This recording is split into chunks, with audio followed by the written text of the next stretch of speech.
할렐루야. 12월 26일 목요일 새벽 기도를 시작하겠습니다.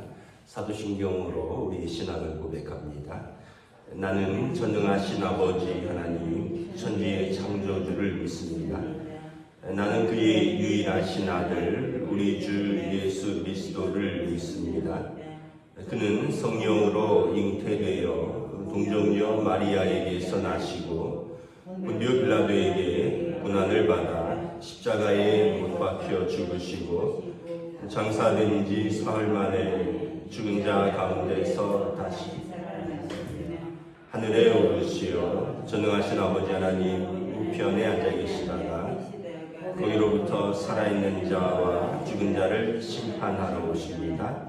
나는 성령을 믿으며 거룩한 공교회와 성도의 교제와 죄를 용서받는 것과 몸의 부활과 영생을 믿습니다. 아멘. 찬송가 325장 찬양하시겠습니다. 찬송가 325장입니다.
요한계시록 20장 11절에서 15절 말씀입니다.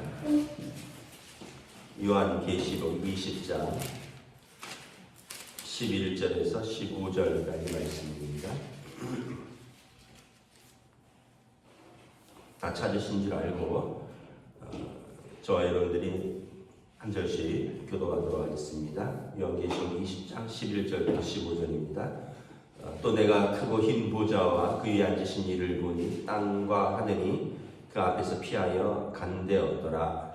내가 보니 죽은 자들이 큰 자나 작은 자나 그 보좌 앞에 서 있는데 책들이 펴 있고 또 다른 책이 펴졌으니 곧 생명책이라 죽은 자들이 자기 행위를 따라 책들에 기록된 대로 심판을 받으니 바다가 그 가운데에서 죽은 자들을 내주고 또 사망과 음부도 그 가운데서 죽은 자들을 내주음에 각 사람이 자기의 행위대로 심판을 받고 사망과 음부도 불못에 던져지니 이것은 둘째 사망 곧 불못이라. 함께 읽습니다. 누구든지 생명책에 기록되지 못한 자는 불못에 던져지더라. 아멘. 할렐루야. 오늘 또 새날을 주셨습니다. 하나님께서 은혜와 평강으로 함께 해주시기를 축복합니다. 어제 성탄절을 지나니까 어제가 주일 같은 느낌인데 오늘이 목요일이네요. 오늘 말씀은 요한계시록으로 다시 돌아왔는데 최후의 심판에 대해서 말씀을 하고 있습니다. 최후의 심판은 어떤 일이 있을 것인가? 우리에게 믿음이 있습니다. 어떤 믿음이냐 하면 하나님은 살아계시고 하나님께서는 의인들에게 상 주시고 악인들을 심판하신다는 이 믿음입니다. 이 믿음이 없으면 우리가 이 새벽에 이렇게 기도할 일도 없고요. 우리가 믿음으로 살려고 그렇게 시험과 고난에도 불구하고 분투할 필요도 없죠. 하나님이 살아계시지 않는다면 또 하나님이 살아계셔도 악인이나 의인이나 똑같이 대우하시거나 아니면 의인이 불의하게 마지막에도 고난을 당하고 악인이 최종에도 승리를 한다면 우리는 굳이 하나님을 믿을 필요도 없고 믿는다 해도 굳이 말씀을 따라 살 필요도 없죠. 그런데 하나님의 말씀은 반드시 믿는 자들에게는 마지막 심판은 구원의 때요 악인들에게는 심판의 때라고 말씀하고 있기 때문에 우리는 하나님의 이 말씀을 믿는 겁니다. 또한 우리는 무엇을 믿냐면 예수님께서 십자가에서 부활하시면서 죽으시고 부활하시고 또 뭐라고 하시면 부활의 첫 열매가 되셨다라고 말씀을 합니다. 부활의 첫 열매라는 것은 다음 열매들이 계속 맺힌다는 거예요. 그래서 우리는 부활의 다음 열매로서 우리가 그냥 소멸되는 게 아니라는 거예요. 우리가 죽는다는 것은 소멸되는 게 아니라 육신은 흙으로 돌아가지만 우리 영혼은 하나님께로 돌아가서 우리가 지금은 알지 못하지만 부활의 영광스러운 존재로 하나님 앞에 선다라는 거죠. 그러면 이 믿음을 또 가지고 있기 때문에 우리가 죽음에 대해서 막연한 두려움 내지는 또 죽음에 대해서 어떻게 된지 알지 못한다라는 그런 불가지론이 아니라 우리는 죽음에 대해서도 분명한 믿음을 갖고 있는 거죠. 육신은 흙으로 돌아가고 우리 영혼은 하나님께로 돌아갈 것이며 그리고 우리는 하나님 앞에서 영광스러운 부활의 몸으로 설 것이다. 그래서 지금은 고린도전서 13장에 보면 지금은 거울로 보는 것 같이 희미하다.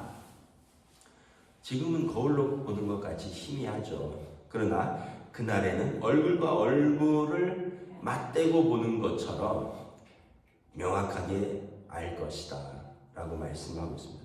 그러나 우리가 희미하다고 해서 그 약속이 없는 것도 아니고 희미하다고 해서 우리가 그 믿음을 저버리는 것도 아니다라는 것입니다. 오늘 말씀에 보면 이제 이것이 다 우리의 믿음이 다 이루어지는 것을 보여줘요.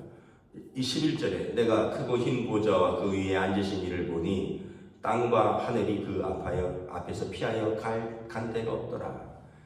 하나님의 보좌가 있고요. 하나님의 보좌 앞에 모든 피조물들이 감히 서 있을 수 없는 것을 봅니다. 그러니까 우리가 함부로 하나님 말할 수 없다는 거죠. 이 땅에서는 그렇게 얘기하지만 하나님 앞에 가면 감히 그 앞에 설 수도 없다라는 거예요.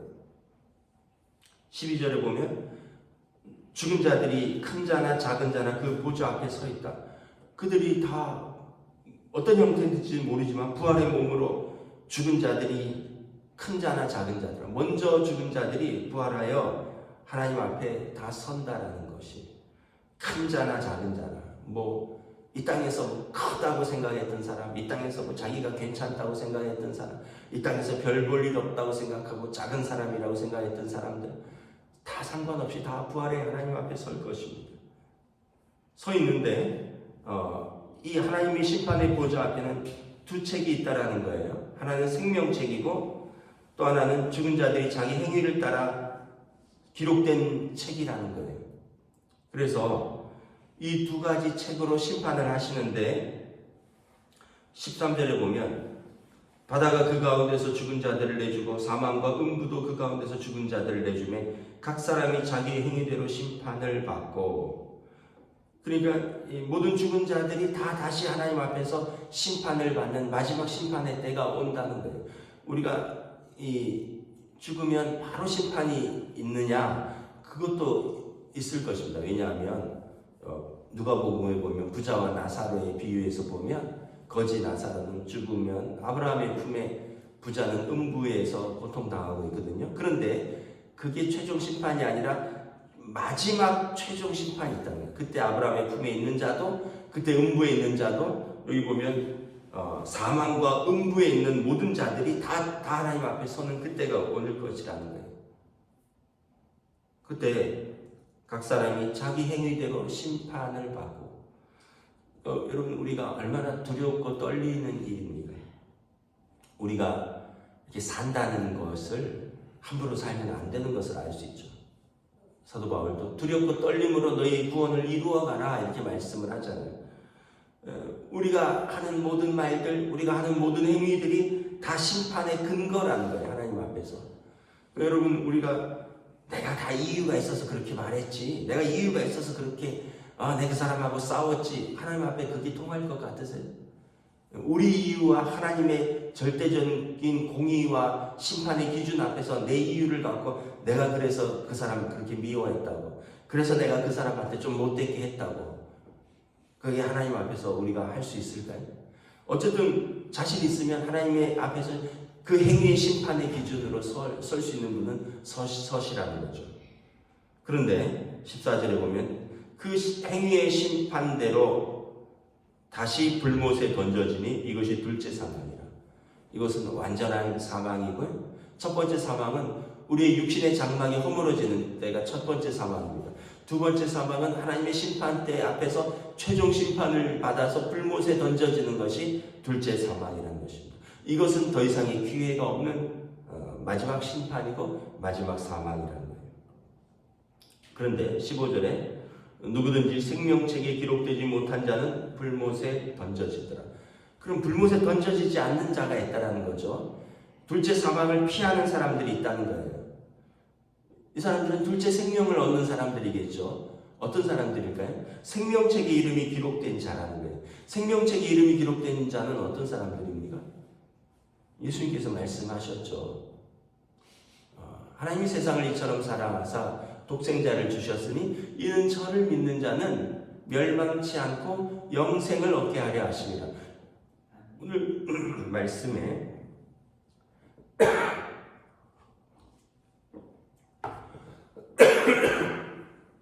불못에 영원히 던져지는 사람이 있고요, 그렇지 않고 영생으로 사는 사람이 있다라는 것입니다. 영생으로 사는 사람은 하나님이 세상을 이처럼 사랑하사 독생자를 보내주셨는데 이 독생자를 믿는 자들이다. 이게 우리의 믿음이라는 것이에요. 이 믿음을 여러분 꼭 붙드셔야 돼요. 이 믿음으로 사는 거예요. 아직도 교회는 다녀도 이 믿음이 희미한 분들이 있어요. 그냥 교회는 왔다 갔다 하는데 예배는 드리는 것 같은데 이 믿음이 희미하면, 여러분 하나님 앞에 섰을 때 내 믿음이 어디 있느냐 물으실 때 여러분 우리가 우리 믿음을 보여드려야 돼요. 다른 건 없어. 우리가 다른 게 뭐가 있겠습니까? 여러분 집문서라도 가지고 갈 수 있습니까? 하나님 나라에 죽은 분이 여러분 단 이론이라도 들고 가시는 거 보셨어요? 여러분 돌아가시는 분이 뭐 학위 가지고 가고, 돌아가시는 분이 무슨 회사 사장 타이틀 가져가고, 돌아가시는 분이 나 이런 집에서 살았다 하고 그 집문서 가져가실 수 있나요? 아무것도 없어요. 하나님 앞에 가져갈 수 있는 것은 우리의 믿음이에요. 생명책에 기록될 우리의 믿음밖에 없다는 거예요.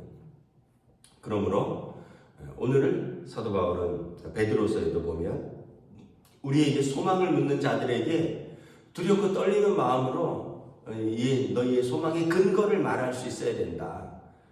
그래서 사람들이 예수 그리스도를 믿고 그 소망으로 사는 우리들한테 가끔 물을 수 있잖아요.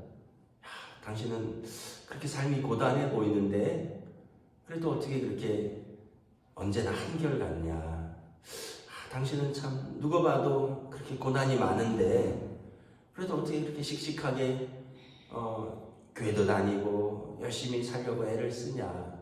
우리에게 이런 소망의 근거를 믿는 자들에게 우리가 대답할 것을 두려움으로 준비하라는 거예요. 나 하나님의 살아계심을 믿는다. 그리고 우리의 믿음은 결코 배신하지 않는다. 하나님 앞에 섰을 때 우리의 믿음은 반드시 보상을 받을 것이요, 그래서 악인의 형통함을 부러워하지 않겠다.